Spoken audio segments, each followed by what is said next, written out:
আমি চাই আপনারা আমার সাথে যোহনের সুসমাচার চতুর্থ অধ্যায়টি খুলুন। এটি যীশু খ্রিস্টের জীবনের একটি অসাধারণ ঘটনা এবং মাত্র একটি পদ আমরা লক্ষ্য করব, যেখানে লেখা আছে, আর সমরিয়ার মধ্য দিয়া তাহাকে যাইতে হইল। যীশু শিক্ষা দিচ্ছিলেন, শাস্ত্রবিদ ও ফরিসিরা শুনছিল। তারা তাকে জানল যে বাপ্তাইজক যোহনকে কারাগারে নিক্ষেপ করা হয়েছে।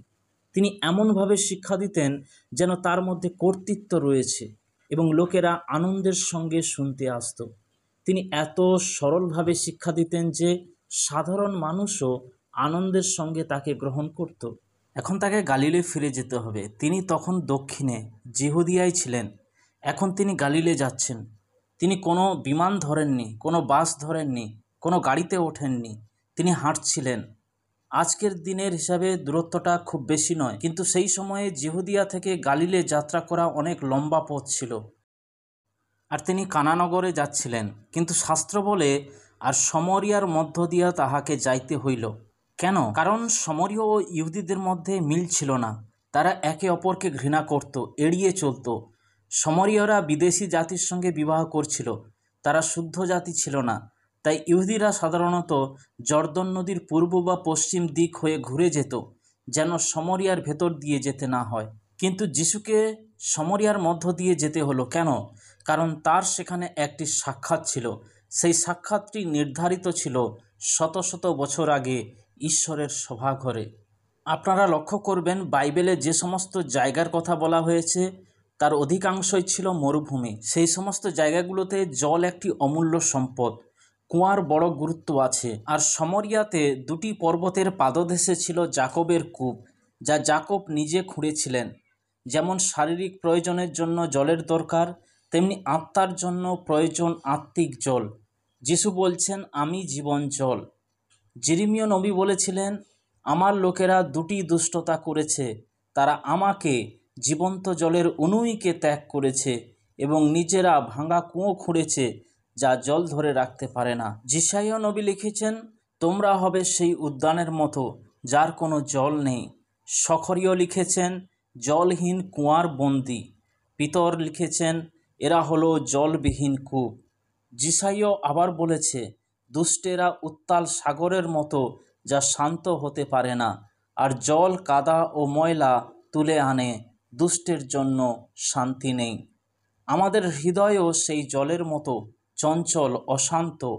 আমি জলের দিকে তাকিয়ে দেখছি, তারা কখনো স্থির থাকে না। আমাদের হৃদয়ও তেমনি অস্থির, যতক্ষণ না ঈশ্বরের শান্তি আমাদের জীবনে নেমে আসে। আজ পৃথিবীতে আত্মিক জলের অনেক অভাব রয়েছে। মানুষ ক্ষুধার্ত, তৃষ্ণার্ত। আমরা প্রতিদিন খবরের কাগজে পড়ি, আমাদের সমাজে বিশেষ করে তরুণদের মধ্যে এক অদম্য অনুসন্ধান চলছে।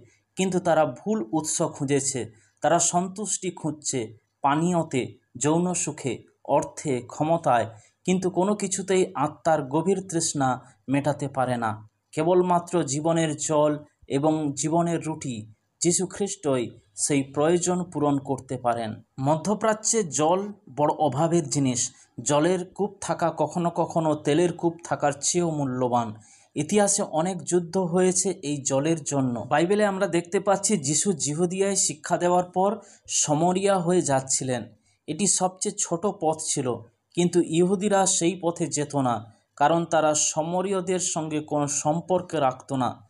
যিশু জানতেন এক নারীর সঙ্গে তার সাক্ষাৎ হবে সেখানে, এবং সেই সাক্ষাৎ শুধু নারীর জন্য নয়, তার শিষ্যদের জন্য শিক্ষার বিষয় হবে। হাঁটতে হাঁটতে তিনি ক্লান্ত হয়ে পড়েছিলেন, আর তিনি যাকবের কুয়ার পাশে বসলেন। শিষ্যরা শহরে গেল খাবার কিনতে। দুপুর প্রায় 12টা বেজে গেছে। সাধারণত নারীরা বিকেলে আসে জল সংগ্রহের জন্য, যখন আবহাওয়া ঠান্ডা থাকে। কিন্তু এই নারী এসেছে দুপুরে, একা, গরমের মধ্যে। কেন? কারণ তার চরিত্রের কারণে তিনি সমাজে অবহেলিত হয়েছিলেন। তিনি যখন জল আনতে এলেন, যিশু তাকে বললেন, আমাকে একটু জল দাও।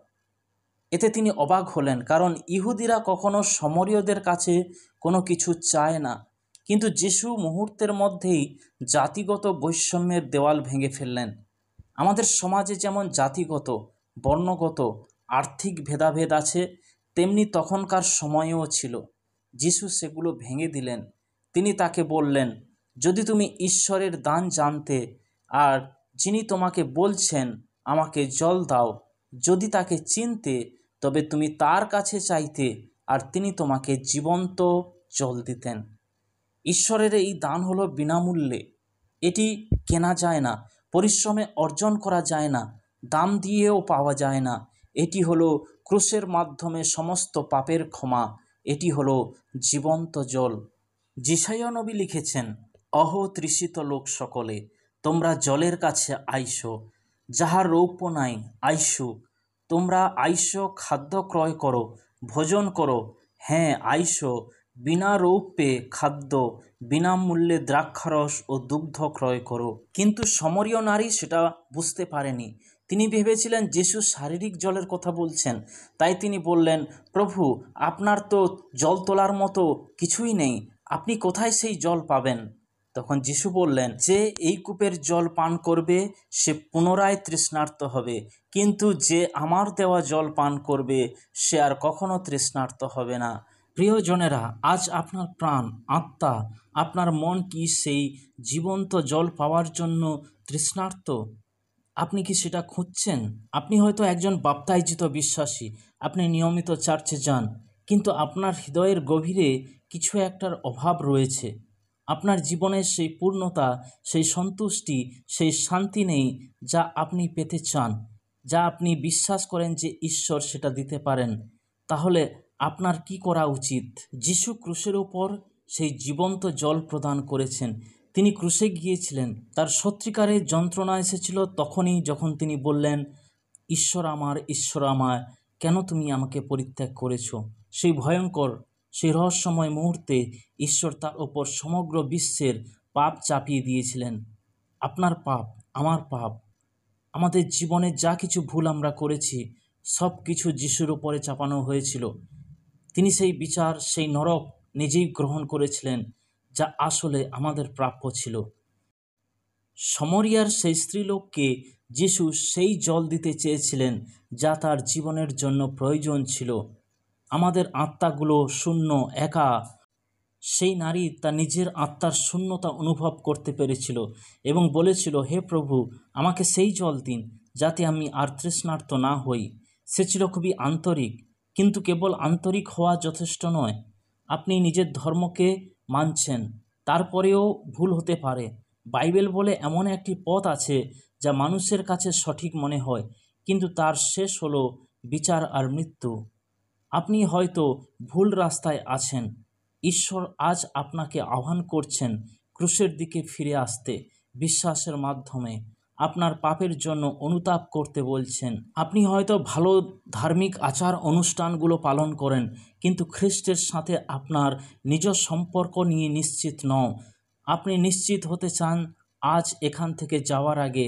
আপনি জানতে চান যদি আজ রাতে আপনি মারা যান আপনি স্বর্গে যাবেন, কিন্তু আপনি সে বিষয়ে এখনও কোনো নিশ্চয়তা পাননি। ঈশ্বরের রাজ্যে প্রবেশ করা সহজ নয়। যিশু বলেছিলেন, তোমাকে একটি সংকীর্ণ দ্বার দিয়ে ঢুকতে হবে, একটি সরু দরজা। মানুষ তোমাকে ভুল বুঝতে পারে, তুমি হয়তো অত্যাচারিত হতে পারো, এমনকি তোমার বিশ্বাসের জন্য কষ্টও পেতে পারো। কিন্তু আপনি জেনে রাখুন, সেই সংকীর্ণ দ্বার, সেই সরু দরজাই হলো অনন্ত জীবনের পথ। যখন সমরীয় স্ত্রীলোকটি জল চাইল, যিশু তাকে বললেন, যাও তোমার স্বামীকে ডেকে আনো। তিনি তার জীবনের এক ব্যথার জায়গাতে আঘাত করেছিলেন। তিনি তার পাপ জানতেন। তিনি আপনারটাও জানেন, আমারটাও জানেন। স্ত্রীলোকটির মনের মধ্যে এক প্রবল অপরাধবোধ আর অনুশোচনার ঝড় উঠল।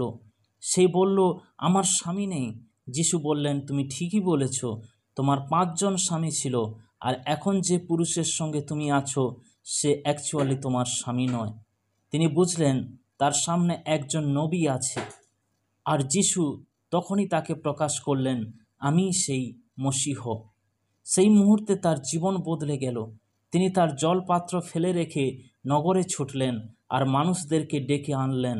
বললেন, এসো, দেখো, একজন আছেন যিনি আমার জীবনের সমস্ত গোপন তথ্য ফাঁস করে দিয়েছেন।